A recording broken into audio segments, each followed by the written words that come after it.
the relationship with your parents as you are becoming a grown-up. I'm really excited about diving into this conversation. Recently, I did a poll on Instagram with a few hot topics you wanted to hear more about, and this was overwhelmingly the number one response.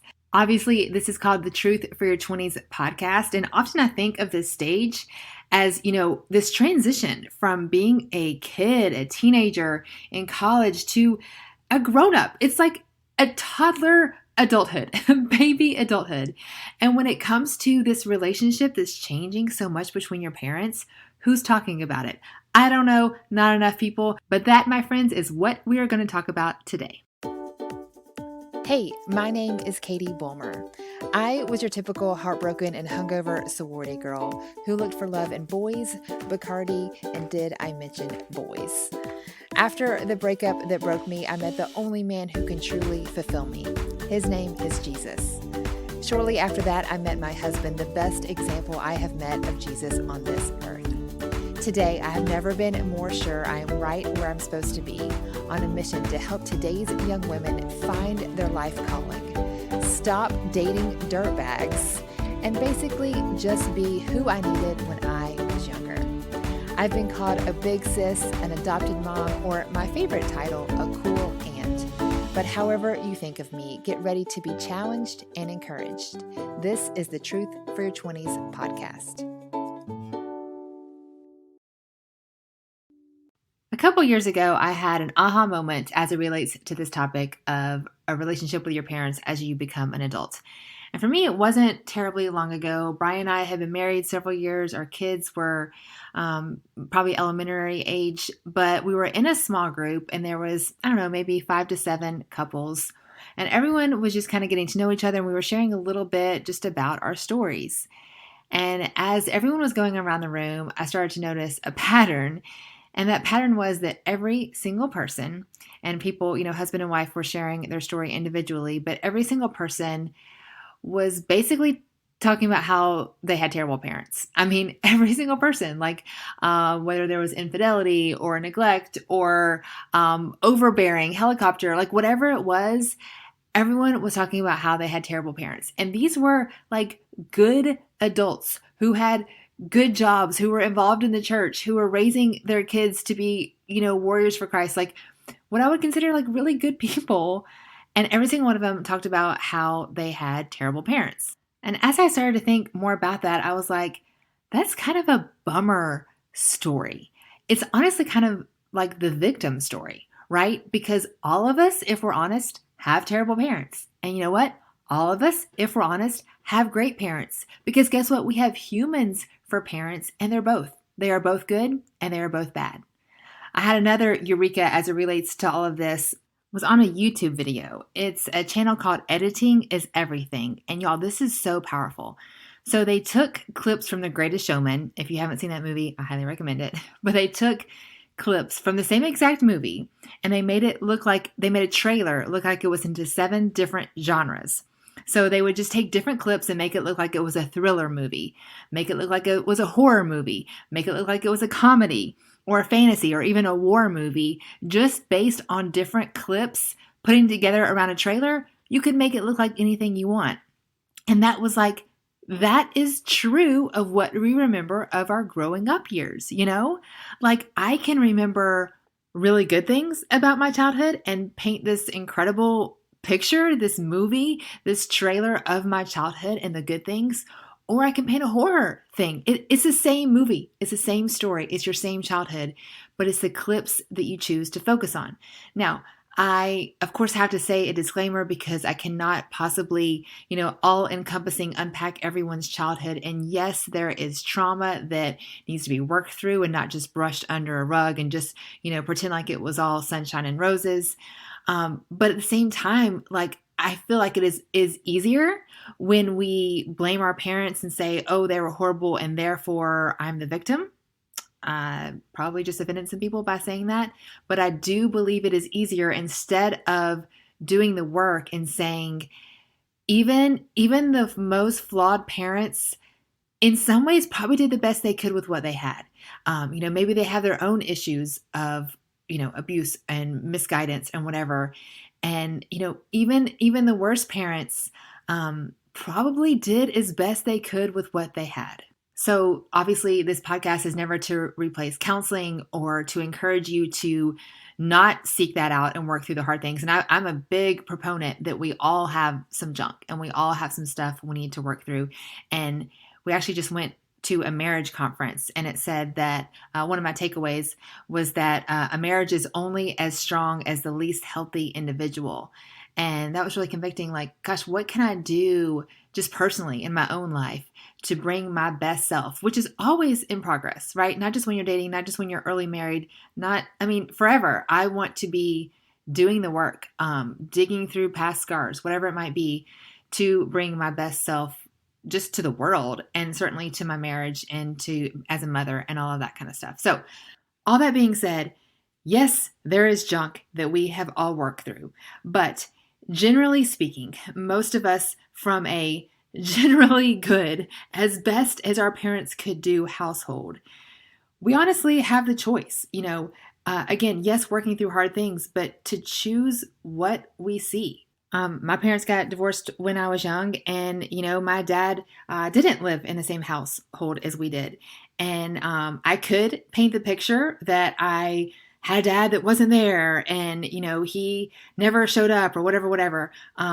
Or I could remember he did what he could to be at my Girl Scouts father-daughter dance. Actually, he never missed one. He did what he could to be in my brother's t-ball games.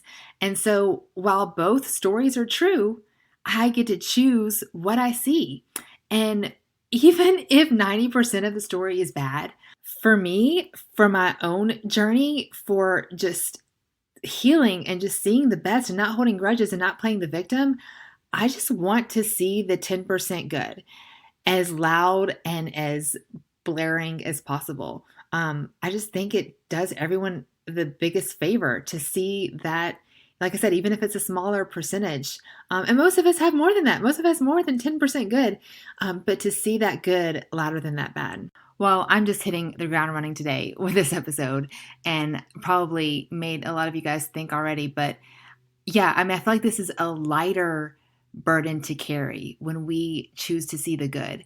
And again, I've talked to people with some really, really rough stories, and even then choosing to say, like, my parents really did the best they could. And yes, this part was hard, but this part was awesome. There's a book called The Glass Castle, and it was made into a movie. Really good. But their parents were really, really rough. And she ended up becoming a journalist and writing a book about it. And, talking about extreme poverty. They had like mushrooms growing out of books inside the house because their roof was leaking, and the parents were stealing from the children, and it was a disaster. But the picture she paints of the little things that were beautiful, and how when they didn't have any money, the dad would take them all outside on Christmas and have them look up at the stars, and that star I'm going to name after you, and that's your Christmas present, and how just magical that was for her as a little girl.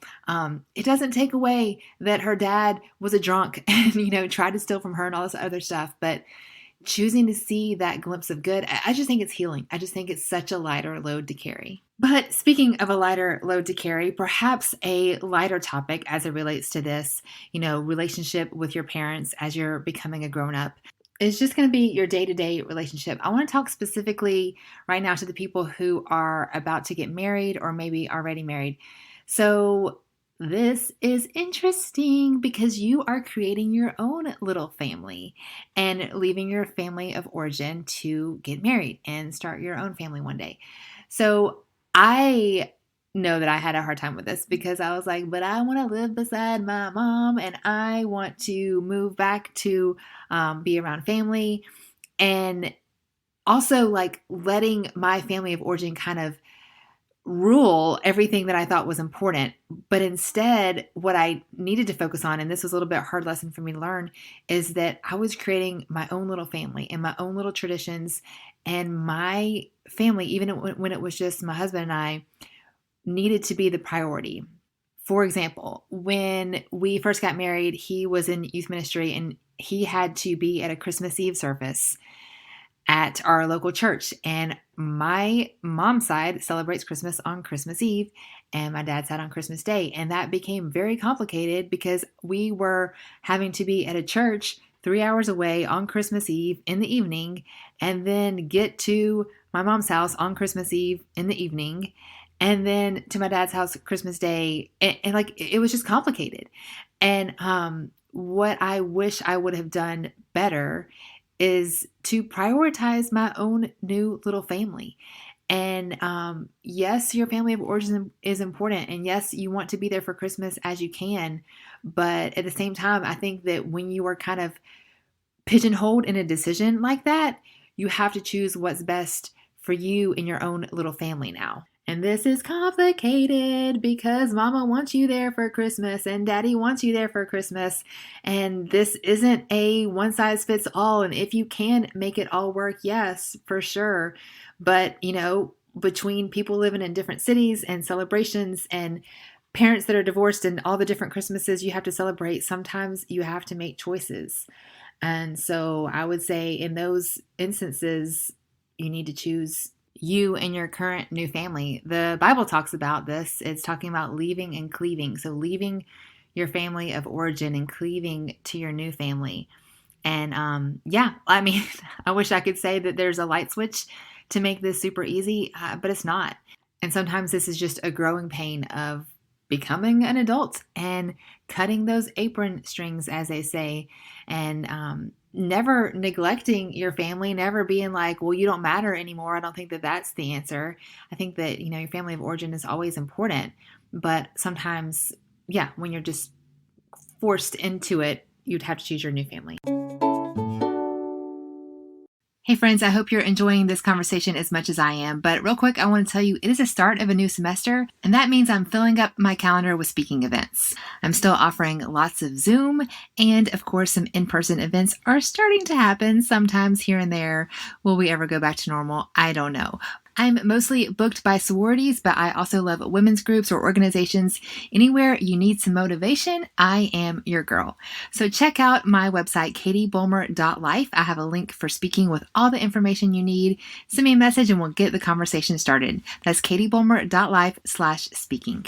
When I was preparing for this episode, I'm like, oh my gosh, I could go in 20 different directions. When it talks about how to relate to your parents as you're becoming a grown-up, there's so many different directions I can take this. But recently, I had a call with a girl through mentoring. So I do online mentoring. Girls book calls with me. And one conversation that stood out, obviously, I'm going to keep the names private and stuff like that. But essentially, the relationship with her parents was strained, particularly with her dad, because of her choice of major. And they were fighting over politics and just some big life choices that had definitely put a rift in between them. And she was just like feeling the weight of that and feeling like, it was closer to the holidays and I would like to go home for Christmas and talk about my life, but he isn't proud of my choice of major and always brings up a side remark. And all of this is so real. And you might relate in one way or the other that, oh my gosh, yes, that's me in a similar way. So what we ended up talking about on our mentoring chat is I think that this is really just as it relates to all arguments, but especially with your parents, is trying to find that common ground. And, essentially arguments start just because people don't see each other's point of view. And something that a really powerful way to start a conversation like that is just help me understand. And so instead of, but you don't see this and but me and blah, blah, blah, will help me understand why you are concerned about this major. It's just very disarming. And speaking of that, anytime you can even enter a conversation of apology, even if you, and some people are like, oh, I'm stubborn and I'm not going to apologize and they don't deserve my apology. I mean, you can think that, but it's not going to heal the relationship. And even if you have to bite your lip and just walk into a conversation with the attitude of like, hey, ever since I declared that major, we just haven't really been the same and I miss you and I miss our conversations and I'm sorry for my role in that. And I just want to start this Christmas season or whatever it may be off on a good foot. And probably talking about that rift between you isn't the best place to start. Maybe it's just picking a completely different topic. Maybe you both love football and it's like, hey, did you hear that so and so is in the Super Bowl? And um, just rekindling that conversation and disarming is such a relief to both parties. It's such a relief. And there's going to be things as it relates to your parents that you probably may never see eye to eye on. We talked about politics a second ago. That might be one of them. It could be, some deep, deep issues. As the son or daughter, I don't know that it is your job to make them see your point. You know, yes, there are circumstances and exceptions, but if it is a huge rift between you from some deep point, continuing to beat a dead horse, so to speak, or hoping you're going to win them to see your side, it's just exhausting for both parties. And I think the relationship is more important than agreeing on politics or if creation was a literal 7 days. I don't know. People have argued since the beginning of time on some things. And I mean, I think at the end of the day, like, relationship needs to win out over being on the same page with something that may never happen. And that's okay. Like, I mean, not every parent and child agrees on every big topic in the world. But again, fighting for that relationship and like, yeah, I cannot believe that they voted this way, but you know what? They are good humans and they raised me and I remember the great times and I want to talk about her apple pie strudel recipe instead of politics. I don't know. I'm throwing out examples here, but if there is a riff over something inarguable, then just don't argue about it. Like, just stop beating the dead horse and try and find a common ground. And like I said, that disarming as far as like opening up with an apology or using the language of help me to understand. I mean, even if it doesn't come natural at first, it's going to just grow you so much in maturity. It'll be so impressive. And think about the relief from at least a relationship on the road to healing if it doesn't heal it already. In other conversations I've had in mentoring, it just goes to show that this topic is so hard to, put in a box, because I had a conversation with a girl who was very close to her family and, got married and they decided to live on the family land and the grandparents were very involved and the husband loved him. Like, everything was good. Like, this was a think about like generations in our history. That's pretty much how people did life. You would all do life on the family land and grandparents were there to help. And that's kind of a good thing because you have this young couple trying to figure out newlywed and marriage, and you have an older couple there to guide and watch kids and help with cooking and blah, blah. I think that's awesome. But some people are like, no way. I don't want to be anywhere near my parents. I want to move to Zimbabwe and start a new life. Like, there's no one size fits all here, and there's so many different ways to do this. I talked with another girl who had a very toxic mother, and she was trying to be very involved in her young married life, and to the point where it was making the daughter like physically ill because her mom was just so overbearing and she didn't know how to like control her. And unfortunately, they kind of had to cut each other out of their life, and the daughter became much physically healthier once she got that toxic out of her life. Now, I would eventually hope that that relationship can be restored. But again, you see how different these conversations and these relationships can be. I think ultimately we all crave relationship restoration. But again, there's so many variables here. Ultimately, I think if we have to boil this down, and this is true for no matter your family of background and the family you want, is asking yourself, what story do you want to tell? So as, the beginning of this episode, I was talking about sitting in that small group and listening to everyone tell a story of their terrible parents. In reality, their parents, at least for most of them, weren't even really that bad. And, here Brian and I are raising our own two daughters who one day will be in a small group sharing their story. And hopefully they will not be saying that we are all that bad. But we're all writing a story. We are writing a story, Brian and I are writing a story right now that our kids will tell one day. And again, just like that editing, there's going to be good in that story and there's going to be bad. And we just pray that they remember the good louder than the bad. And as a 20-something, thinking about the own story that you're writing with your parents, this is a transitional time. And this is a time that may be really important in your relationship. And like, Mom, I don't know, buying a house for the first time. Like, I would love for you to walk me through that. I am buying a car for the first time on my own. These are like huge life things. And what a wonderful bonding opportunity, right? And then there's also like, I need to stand on my own 2 feet and figure this out. And like, I want to do this with your blessing and with your support, but not necessarily with you standing beside me. Like, there's so many different things. But ultimately, I would just ask, as it relates to the good and the bad from our family, the highs and the lows, the junk and the good stuff, like, what story do you want to tell? I feel like I understand this better than I ever have at any point in my life as someone who speaks to 20-year-olds, yet I have my own daughters and I am a daughter as well. And being able to see a lot of different perspectives around this subject. And the one thing I want you to hear is your parents love you fiercely. They probably get it wrong because they're human. They probably have said the wrong thing. They have probably loved you the wrong way, too much, too little. They have probably messed up one time or another. And you are also a beautiful and brave individual you're done, being a kid.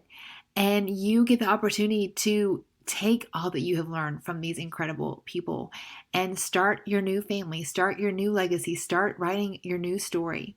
So to wrap this up in a bow as best as I can, don't be afraid to do the hard work if that is necessary. And, sometimes it is for all of us to go to counseling or work through some stuff to bring our best healthy self to our future. We can't choose the life we had, but we can choose the life we want.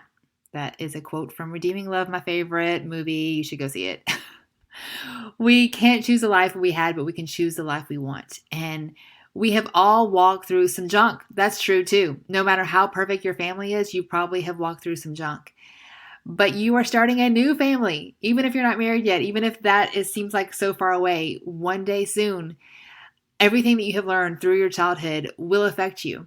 But you get to choose what you bring with you, what you teach your future children, the traditions that you have, the way you discipline, the way you have faith or devotions or mealtime. Like, you get to decide. And what a wonderful opportunity. Like, talk about the pen being in your hand, no matter what was good or what was bad from your childhood and your future spouse as well. Like, you guys get to decide. You guys get to make your own new legacy. And I want you to, with permission and with excitement and with like fire, to be like, okay, even if it's 10% good, if it's 90% good, take the good and rewrite what you want to make your own family. Oh, this gets me so excited for the next generation. Something I say all the time online is 20-somethings, my single friends, you get the opportunity to choose mommies and daddies, the next generation of mommies and daddies, the next generation of husbands and wives, the next generation of leaders of the world. So take the good that you had from your childhood. Remember it as loud as you can. Work through the junk if you need to. And walk forward with that good tools in your hand. Go grab the new tools that you may need. There's so much out there with books and counseling and self-help and the Bible. Take the good stuff, leave the bad stuff, and create an incredible new legacy. I'm so proud of you, and I cannot wait to cheer you on. I'm over here giving you a virtual hug because you just finished another episode of the Truth for Your 20s podcast. If you like this episode, do your girl a favor, take a screenshot wherever you're listening and share it on social. Tag me at Katie Bulmer Life and I will reshare. And thank you so much for spreading the word. Speaking of which, if you haven't already, please leave a review on Spotify or iTunes. It really helps other girls to find us. And guess what, you guys? We just reached 200,000 downloads. That is all thanks to you. Thanks for sharing it. Thanks for leaving a review. And thanks for joining us each week for some truth for your 20s.